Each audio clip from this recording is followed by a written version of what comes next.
We're at the campground today and we're going to be taking a look at this RunSail tankless water heater. In this video, I'm going to show you what comes in the box and give you an overview of the features that this water heater offers. The seller did send this to us in exchange for a video, however, all of the views and opinions in this video are my own. This comes packaged extremely well to protect it during shipping. They even put corner protectors on the box. In the box, you're going to have the tankless water heater, the instruction manual, the control module. This allows you to turn it on and off and change the temperature, weather stripping, screws to mount it to the RV, keys for the lock, Teflon tape, a really cool connector for the wiring, so you can just clip the wiring into this little connector, and then you're going to have another bag of hardware and adapters for your actual connections to water and propane.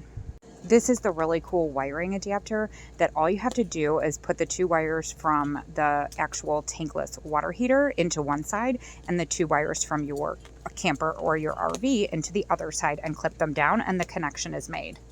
On the back of the machine, you're going to have the water outlet and you're going to have the water inlet. On the other side, you're going to have your propane inlet, your connection for your control panel, and then your wiring that will allow you to run your control panel using a 12-volt battery.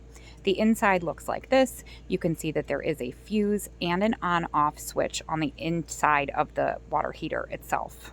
The door is really nicely made. It has a locking mechanism, so you just lock it with the key, and then to unlock it, you use the key again, flip this up, twist it, and then you can open the door to access the interior for service or to turn it on and off. There's also a water relief valve in the event that the pressure gets too high. It just comes out of this water relief valve, and then there is a reservoir that pushes it out away from your camper. This is our existing water tank and it has seen better days. Unfortunately, it is a little bit larger than this one, so we have to have this modified, this opening, in order to install the new one, but I will come back with a part 2 once we have it installed to let you know how we like it.